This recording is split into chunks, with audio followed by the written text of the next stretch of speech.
Chennai to Nagapattinam రైలు వెళ్తోంది. బోగీలు దాదాపుగా ఖాళీగా ఉన్నాయి. ఉదయం 8 గంటలకు రైలులోని ఒక బోగీలో ఒకచోట 2 ప్యాసింజర్స్ మాత్రమే ఉన్నారు. వాళ్లే 21 ఏళ్ల రామచంద్రన్, 19 ఏళ్ల శ్వేత మతియలగన్. రామచంద్రన్ చెన్నై అవుట్స్కట్స్లోని ఒక కారు తయారీ కంపెనీలో పనిచేస్తున్నాడు. శ్వేత మద్రాస్ క్రిస్టియన్ కాలేజ్ ఎంసీసీలో బీఎస్సీ ల్యాబ్ టెక్నాలజీ చదువుతోంది. ఎదురెదురుగా కూర్చున్న వారిద్దరి చూపులు కలిశాయి. ఆ తర్వాత ఒక స్టేషన్లో కిందకు దిగాడు రామచంద్రన్. అక్కడ ఒక వాటర్ బాటిల్, చిప్స్ తీసుకున్నాడు. మళ్లీ ట్రైన్లో కూర్చున్నాడు. ఆమె చూపులు తననే చూస్తున్న రామచంద్రన్ మొదట శ్వేతతో మాట్లాడడానికి భయపడ్డాడు. అయినా సరే ధైర్యం చేసి ఆమెకు నీళ్లు కావాలా అని వాటర్ బాటిల్ ఇచ్చాడు. శ్వేత కూడా రామచంద్రన్ ఎప్పుడు మాట్లాడుతాడా అని ఎదురుచూసింది. ఆ తర్వాత వాటర్ బాటిల్ ఇవ్వగానే థ్యాంక్స్ అంటూ తీసుకుంది. మీ పేరు అని అడిగాడు రామచంద్రన్. అలా వారిద్దరి మధ్య 3వ స్టేషన్ దగ్గర మొదలైన స్నేహం నాగపట్నం దిగేలోపు ప్రేమగా మారింది. కానీ ఐ లవ్ యూ చెప్పాలంటే అతనికి ధైర్యం చాలలేదు. అయినా సరే చివరి స్టేషన్ రాకముందే ధైర్యం చేసి రామచంద్రన్ ఆమె నెంబర్ తీసుకున్నాడు. ఆమె కూడా సంతోషంగా నవ్వుతూ తన ఫోన్ నెంబర్ని ఇచ్చింది. 300 కిలోమీటర్ల దూరంలో పరిచయం, స్నేహం, ప్రేమ 3 ముగిశాయి. ఫోన్ నెంబర్ ఒక తెలియని వ్యక్తికి ఎందుకు ఇస్తుంది? నేనంటే ఇష్టపడడం కారణంగానో నమ్మడం కారణంగానో ఇచ్చిందని రామచంద్రన్ మనసులో అనుకున్నాడు. మొత్తానికి శ్వేత నాకు పడిపోయిందని ఊహల్లో తేలాడు రామచంద్రన్. కానీ శ్వేతతో ప్రయాణం అతనికి జీవితంలో మధుర గుర్తుగా మిగిలిపోతుందన్నంలో సంతోషం లేదు. అయితే కాలం ఆగదు కదా, అదే జరిగింది. మొదట కళ్ళతో మాట్లాడుతూ బ్యాగ్ తీసుకుని బాయ్ అంటూ ట్రైన్ దిగింది. ఏం చేయాలో అతనికి అర్థం కాలేదు. ఒంటరిగా వెళుతున్న శ్వేత ట్రైన్ దిగి వెళుతుంటే వెంటే అనుసరించాడు. ఇక స్టేషన్ గేటు దాటే సమయానికి వెనుక నుంచి శ్వేత అని పిలిచాడు రామచంద్రన్. బయట ఆమె బంధువులు వెయిట్ చేస్తున్నారు. అయితే రామచంద్రన్ చివరిగా ఒక మాట మాట్లాడాలని చెప్పాడు. ఆమెకు అర్థమైపోయింది. అయితే ఒక్క నిమిషం ఇక్కడే ఉండమని తన బ్యాగ్ను అక్కడే వదిలేసి వెళ్ళాడు. రైల్వే స్టేషన్లో పూలు దొరుకుతాయని చూశాడు. కానీ ఎక్కడా దొరకలేదు. చివరకు ఒక షాప్లో చాక్లెట్ రామచంద్రన్కు నచ్చింది. తన మనసులోని భావాన్ని చెప్పే పేరుతో ఉన్న ఆ చాక్లెట్ చూసి ఎంతో ఫీల్ అయ్యాడు. 100 రూపాయలు పెట్టి I love you fruit and nut chocolate కొన్నాడు. స్కెచ్ పెన్ కొని అమూల్ బ్రాండ్ని చెరిపేసి శ్వేత అని రాశాడు. ఐ లవ్ యూ శ్వేత అని పేరున్న చాక్లెట్ను నవ్వుతూ ఆమెకి ఇచ్చాడు. పెదాలు దాటని మనసులో భావాన్ని చాక్లెట్ పేరు మీద రాసి ఇచ్చిన రామచంద్రన్ రొమాంటిక్ ఐడియా శ్వేతకు తెగ నచ్చేసింది. థ్యాంక్ యూ అని చెప్పింది. కానీ ఐ లవ్ యూ టూ అని మాత్రం చెప్పలేదు. ఆ వెంటనే ఫోన్ రాగానే బాయ్ చెప్పి వెళ్ళిపోయింది. రామచంద్రన్కు ఆ ట్రైన్ జర్నీ ఒక కలలా మిగిలింది. తాను హీరోలా అనుకున్నాడు. తమ ప్రేమ సినిమా కథ కంటే గొప్పగా మొదలైందనుకొని స్నేహితులతో పంచుకొని తెగ ఎంజాయ్ చేశాడు. అయితే శ్వేతకు తన నంబర్ ఇచ్చాడు. కానీ ఆమె నుంచి ఏమాత్రం రిప్లై రాలేదు. తాను మళ్ళీ ఫోన్ చేయలేదు. దీంతో మరుసటి రోజు వరకు ఆగి ఆ రోజు రాత్రి 10 గంటల వరకు ఫోన్ వైపు చూస్తూ గడిపాడు రామచంద్రన్.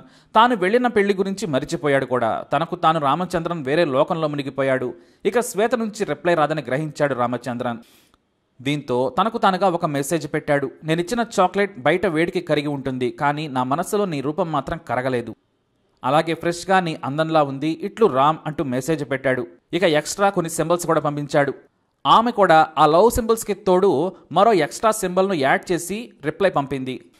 అలా మొదలైన బ్యూటిఫుల్ స్టోరీ చివరకు ప్రేమలో పడేలా చేసింది. ఇద్దరు వీకెండ్ అయితే చాలు కలిసి తిరిగేవారు. ఎంసీసీ క్యాంపస్లో తన బాయ్ ఫ్రెండ్తో కలిసి కబుర్లు చెప్పుకునేది.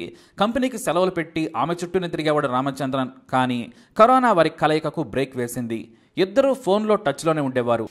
కానీ ఆ తర్వాత నుంచి రామచంద్రన్ ఫోన్ చేసిన ప్రతిసారి శ్వేత ఫోన్ బిజీ వస్తుండేది. దీంతో ప్రతిరోజు 10 సార్లు చేసిన బిజీ రావడంతో పాటు మళ్ళీ రామచంద్రన్కు తిరిగి కాల్ కూడా చేసేది కాదు శ్వేత.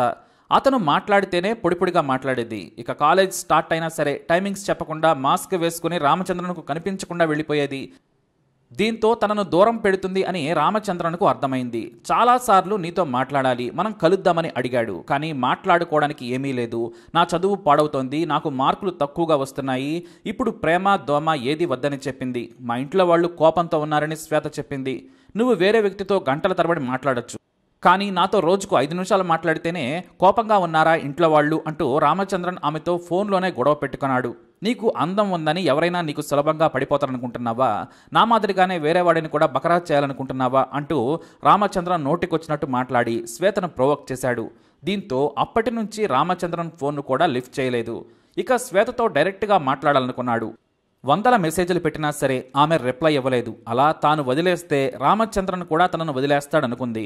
సెప్టెంబర్ 23, 2021న ఎప్పటి మాదిరిగానే చెన్నై సబర్సన్ రైల్వే స్టేషన్ తరంబన్కు మధ్యాహ్నం 1 గంటకు చేరుకుంది శ్వేత. సాయంత్రం 6 గంటలకు మళ్ళీ ఎంసీసీ కాలేజ్ నుంచి ఇంటికి తిరిగి వచ్చేది. ఆమె ఏ సమయానికి కాలేజీకి వెళుతుందో రామచంద్రన్కు తెలుసు. అందుకే తంబరన్ స్టేషన్లో దూరంగా ఓ చోట నక్కాడు. శ్వేత ఎప్పుడు వస్తుందా అని ఎదురు చూశాడు రామచంద్రన్. సరిగ్గా ఆమె 1:30కు తన ఫ్రెండ్స్తో కలిసి వచ్చింది. వెనుక నుంచి వచ్చిన రామచంద్రన్ సడన్గా శ్వేత ముందు ప్రత్యక్షమయ్యాడు. నీతో మాట్లాడాలని రామచంద్రన్ ఆమెను కోరాడు. మాట్లాడటానికి ఏమీ లేదు, మనం బ్రేకప్ అవుదామని డైరెక్ట్గా చెప్పేసింది శ్వేత. దీంతో గతం తాలూకు మాటలు గుర్తు చేసి శ్వేతతో గొడవకు దిగాడు రామచంద్రన్. ఆమె కూడా అంతే ధీటుగా సమాధానం చెప్పింది. 4 నిమిషాల తర్వాత తన జేబులోని కత్తిని తీసి వేగంగా శ్వేత మెడ మీద పొడి చేశాడు. ఆ కత్తిపోటును చూసి శ్వేత స్నేహితురాళ్ళు కేకలు పెట్టారు. దీంతో అందరూ దగ్గరకు వచ్చే లోపే శ్వేతను కసితీరా పొట్టలో 10 సార్లు పొడిచాడు. అతన్ని పట్టుకోవడానికి కొంతమంది యువకులు ప్రయత్నిస్తే కత్తి చూపించి బెదిరించాడు. మీరు దగ్గరకు వస్తే నేను పొడుచుకొని చస్తానని భయపెట్టాడు. అంతలోనే మెడపై ఒక కాటు కూడా పెట్టుకున్నాడు. కానీ వెనుక నుంచి వచ్చిన ఒక యువకుడు ధైర్యం చేసి రామచంద్రన్ను పట్టుకున్నాడు. మరో వ్యక్తి వచ్చి అతని మెడకు రక్తం కారకుండా తన కర్చీఫ్తో అడ్డుపెట్టాడు. మరికొంతమంది పోలీసులకు ఫోన్ చేశారు. ఇంకొంతమంది శ్వేత మెడ చుట్టూ రక్తం కారకుండా పట్టుకున్నారు. పొట్టపై సైతం కొంతమంది రక్తం కారకుండా ఆపే ప్రయత్నం చేశారు. 5 నిమిషాల్లో పోలీసులు అక్కడికి చేరుకున్నారు. వాళ్ళు వచ్చే వరకు కొన ఊపిరితో శ్వేత కొట్టుకుంటోంది. క్రోంపేట ప్రభుత్వ హాస్పిటల్కు శ్వేతను తీసుకెళ్లినా సరే అప్పటికే ఆమె చనిపోయింది అని డాక్టర్లు చెప్పారు. ఈ వార్త తెలిసిన శ్వేత తల్లి హాస్పిటల్లో బోరణ విలపించింది. నేను అక్కడ ఉంటే నా బిడ్డను కాపాడుకునేదానిని, ఎంతమంది ఆడపిల్లలను ప్రేమ పేరుతో చంపుతారంటూ కన్నీళ్లు పెట్టడం అందరినీ కలిచివేసింది. అంతకుముందు అంటే 2016లో కూడా శ్వేత అనే సాఫ్ట్వేర్ ఇంజనీర్ను కూడా ఇలా రైల్వే స్టేషన్ దగ్గరే హత్య చేసిన ఘటన కూడా అందరి కళ్ల ముందు కనిపించింది. ఇక గొంతు కోసుకున్న రామచంద్రన్కు ట్రీట్మెంట్ చేయించి విచారించారు పోలీసులు. అక్కడే తన ట్రైన్ లవ్ స్టోరీ చెప్పాడు. తనను వదిలేసి వేరే వ్యక్తితో మాట్లాడుతుందనే కోపంతో చంపానని ఒప్పుకున్నాడు రామచంద్రన్. నేను ఎంతగా ప్రేమించాను, పెళ్లి చేసుకుంటానని శ్వేతకు చెప్పాను. ఆమె కూడా నేను లేకుండా బ్రతకలేనని చెప్పింది. ఆ తర్వాత నాతో మాట్లాడటానికి కూడా ఇష్టపడలేదు. అందుకే కోపంతో వెంబడించి చంపానన్నాడు రామచంద్రన్. ఇప్పుడు నీకు ప్రేమ దొరికిందా అని పోలీసులు రామచంద్రన్ను 4 తన్నారు. హత్య చేస్తే నీకు వచ్చేదేంటి? జైల్లోనే జీవితాంతం ఉంటావు. మీ అమ్మా నాన్నలు ఏమవుతారు? తండ్రి లేకున్నా శ్వేత తల్లి ఎంతో కష్టపడి చదివించుకుంటుంది. ఆమె బాధకు సమాధానం ఎవరు చెబుతారు? చావును కోరుకునేవాడు ప్రేమికుడే కాదు, కొన్నిసార్లు ప్రేమ పుడుతుంది. అదే ప్రేమ మాయం కూడా అయిపోతుంది. అన్నింటినీ స్వీకరించాలి.